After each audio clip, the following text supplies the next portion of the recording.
Good morning sa inyong lahat. Siyempre, tapos na ang bakasyon. Trabaho na naman tayo. Balik trabaho na naman tayo. So, ito yung trabaho natin ngayon. Nagawa na natin ito kahapon. Ulitin kasi may mga pintura na hindi kumapit. Madami siya. Kung konti lang, okay lang. Pero marami siya. Kaya, tatanggalan natin ulit siya ng pintura tapos pipinturahan ulit mamaya. Diba? Ang sarap sa Korea eh. Pagka Monday to Friday, kami, factory worker. Pero pagka Sabado-Linggo, mga turista. So yan, trabaho lang ako saglit. Yung baligtad nga dito sa company namin eh. Pag wala kaming trabaho, mas mahirap pa. Kasi kung ano-ano ang pinapagawa sa amin. Pero pag may trabaho kami, like nito, parang ito na yung petics eh. Kasi yung tagal isa lang sa machine na ito eh. Minsan 30 minutes, dalawang salang, minsan naman 45 minutes. Ang matrabaho pa dito yung paglilinis, yung pagtas ng trabaho. Pero ito yung pinakatrabaho na to. Mukha lang siya mahirap kasi gumagamit ka ng mga equipment. Pero wala, madali lang yan.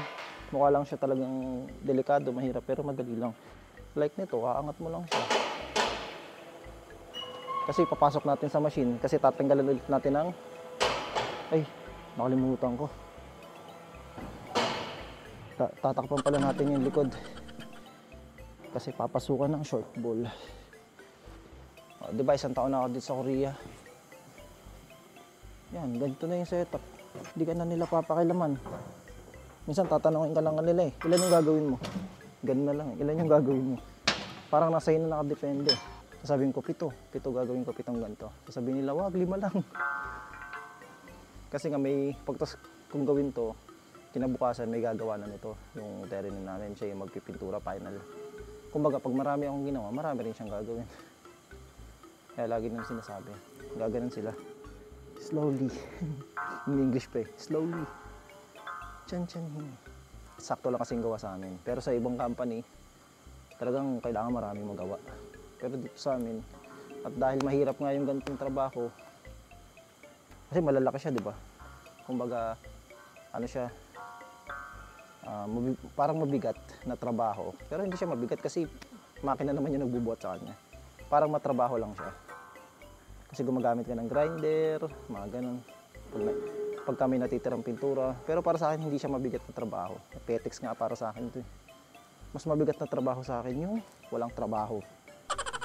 Grabe. Sa susunod na mga vlog ko, lalo pag magsa-summer na, malalaman nyo kung bakit ko nasabing mahirap. Pero hindi pa rin mahirap. Kumbaga mas gusto ko pong may trabaho dito sa company kaysa wala. Kasi pinaglilinis kami ng buong company. Pinagpuputol kami ng mga dahon, puno, ganun. Kasi nga walang trabaho. Pero maganda naman, kahit walang trabaho kami, may pasok pa rin kami. Hindi kami nawawalan. Start natin. Antay tayo 15 minutes. So yun, dalawin natin si Kuya Kevin. Maganda dito sa amin, no, sa company namin. Kumbaga, walang mga parang magbabantay sa'yo sa ginagawa mo. Kasi may iba, di ba, na may katrabaho ka na, oh, doon ka lang sa pwesto mo. Ba't nandiyan ka?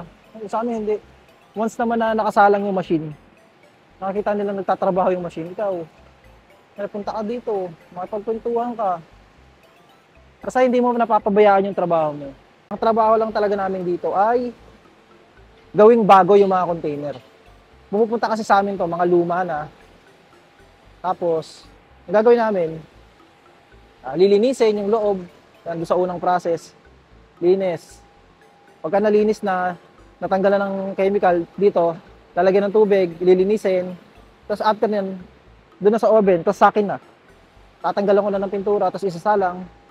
Pag napinturahan na, ito na yung itsura niyan. Tapos ayun na yung gagawin ni Kuya Kevin. Ang magiging itsura niyan ganito. May mga pangalan na siya. Parang babalik siya sa dati, pero bago na, bagong pintura. Tapos kailangan walang mga leak. So ayun yung trabaho namin dito. Ito yung merienda natin. Ito tayo dito sa CCTV. Donut. Tapos may energy drink po. Kahit yata ang CCTV, yung lalam niya namin. Sabi kulang yata sa lakas itong mga to ah. Pineapple. Sarap.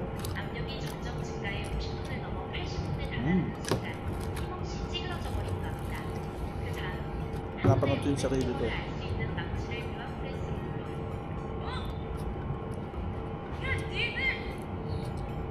Ang sarap niya pero mahal. 5,900? 어? 한번 뭐 6,000원? 6,000원? 비싸요? 비싸요. 맞고. parang ano, 80 pesos isa.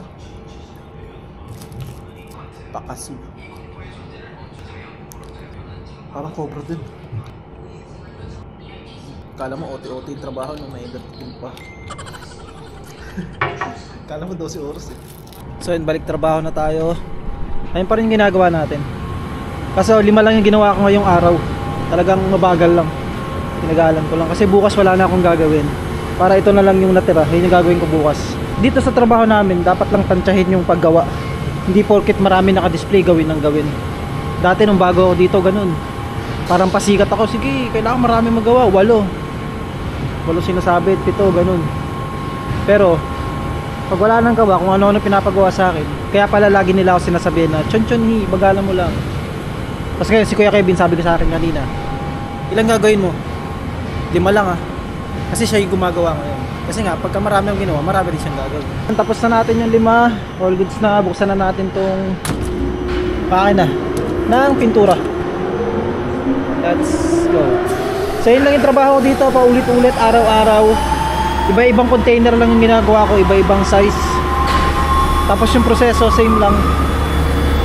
Tapos ito yung pinaka-petik sa trabaho ko, yung magpintura. Kasi automatic naman yan, machine na yung nagpipintura. So ako babantayan ko lang. Kasi may mga time na hindi gumagana, hindi bumubuga. Minsan nag-i-stop yung machine na to. Basta ayun yung mga binabantayan ko. Pero pagka walang problema, nakaupo lang tayo dyan. Binabantayan lang natin siya.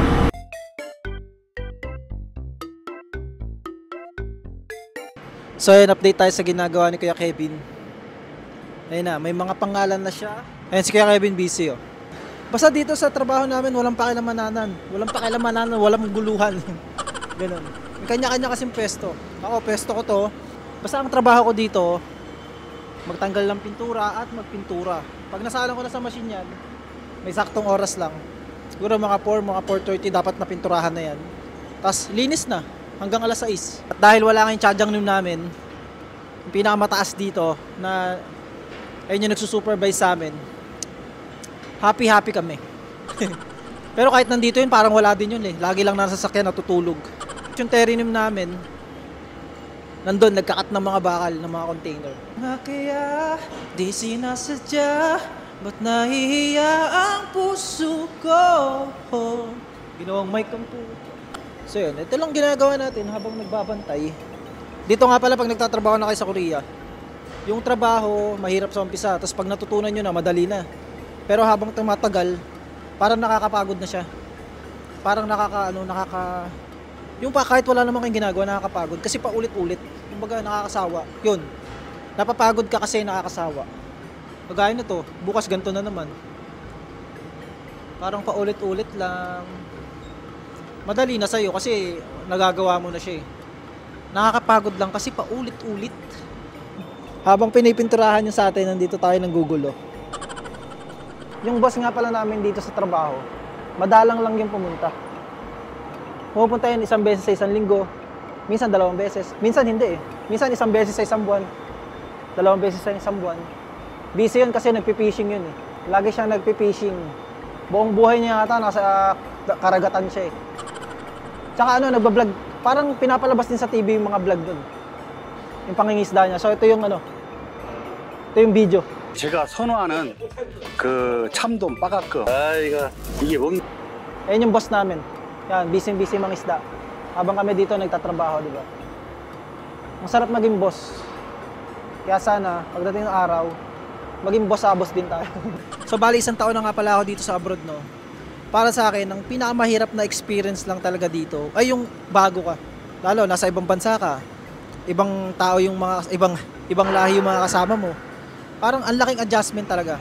Tapos, hindi mo pa alam yung trabaho. Kasi, di ba, hindi naman kailangan experience dito, lalo sa Korea. Parang yung pinakamahirap dyan, mga unang buwan, 2 buwan, 3 buwan, Kasi isasalpak mo lahat eh. Sasalpak mo lahat sa utak mo yung mga gagawin. Kumbaga, nandun yung process na nag-aaral ka. Learning sa trabaho, learning sa language nila, learning sa pakikipag-communicate sa kanila, learning sa culture nila. Ayun talaga yung mahirap. Ayun yung mga unang buwan ng pagtatrabaho mo dito na sasabi mo mahirap. Feeling mo parang hindi mo kaya, parang homesick pa, tapos namimiss mo yung pamilya mo. Yun, patong-patong yun sa loob ng unang buwan, 2 buwan, 3 buwan, or hanggang 5 buwan. Ganun. Pero hanggang ngayon naman, yung problema, homesick, ganun pa rin. Pero yung habang tumatagal ka na nga dito sa trabaho, syempre natututunan mo na yung trabaho, unti-unti, alam ko na to, yan, sa pwesto na yan, alam ko na yan. Kumbaga nababawasan na yung kaba mo na, baka ipagawa sa akin to. Ayun lang talaga yung mahirap. Yung unang buwan, 2 buwan, 3 buwan. Mga unang araw nyo dito, mga unang buwan nyo dito na pagtatrabaho sa ibang bansa. Kasi lahat kailangan nyo matutunan. Pero once sa matutunan nyo naman yan, all goods in the hoods na. Paulit-ulit na lang. Kami nga dito, di ba, nagtatrabaho kami. Alam nyo to, parang naka-record na sa utak namin yan. O, trabaho. Ang iniintay na lang namin yung matapos yung 1 buwan, sumahod, mabayaran yung mga kailangan bayaran sa Pilipinas. Tapos, yung bakasyon, ayun yung pinaka-inaantay namin, yung mga bakasyon, makauwi sa Pilipinas. Ayun yung parang pinaka-pinaghahandaan namin. Kaya yung utak namin nandun na sa bakasyon. Nakaplano na yan kahit malayo pa. Ano yung gagawin natin, ganto. Diba? Kasi dito sa abroad, non-stop talaga na trabaho. Lalo pa yung mga pumapasok ng hanggang linggo, di ba? Non-stop, puro trabaho. Ang pahinga lang talaga yung pagbakasyon sa Pilipinas. Ayun yung pinakapahinga ng mga OFW, yung makasama yung pamilya nila. Sasarado lang natin tong oven. Itong malaking pinto na to, oven to. Oven toaster. Papala nakabukas yung gas.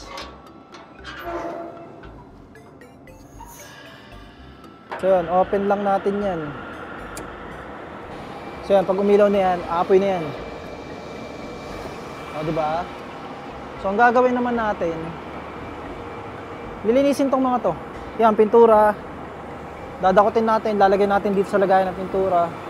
Tapos sa pwesto natin kanina, dito sa short ball machine, lilinisin natin yun. So yun lang, yun ang trabaho natin. So tambay lang tayo dito sa forklift. So dito pala sa company namin, hindi kami pinapag-drive ng forklift. Kasi wala daw kami lisensya. Pero sa ibang company kay Kuya Jay, pinagdadrive sila. Tulong muna tayo. Wala naman tayong ginagawa. Buhatin mo to. Ay, ang bigat. Pero nakahatak siya.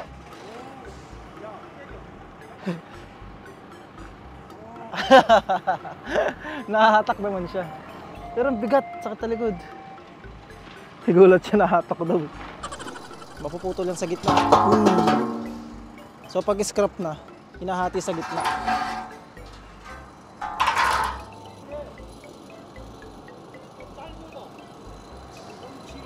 Tiga. So kuha daw ako ng maliit na chain. So yun, ayun nga pala kagandahan sa mic na gamit ko, no? Kahit malayo ako ng 200 meters, naririnig pa rin yung boses ko.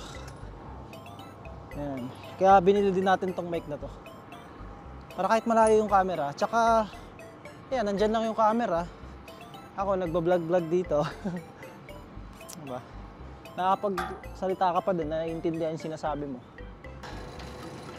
Yes.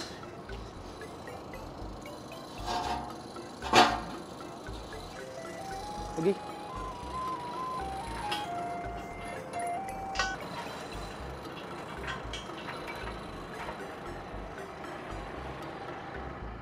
Bali sa Friday nga pala, red calendar at wala na naman kaming pasok. Basta pag holiday wala kaming pasok. So yan, hintayin namin. Pupunta kami ng Buwan, mag-hiking kami. Siya kasi kumbaga ang hobby niya, mag-hiking, pumunta siya sa mga bundok, pinapakita niya sa akin sa picture. Sabi niya, gusto mo sumama sa akin, punta ako ng Buwan. So yun, wala kaming pasok, punta kami.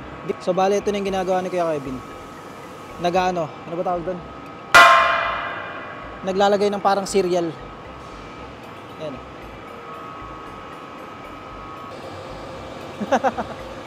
So yan, bubuksan na ni Kuya Kevin. Napakaingay kasi niyan. Kaya siya naka-headset. Ingay, grabe. So yun, tulungan natin si Kuya Kevin. Ibababa lang natin itong mga container.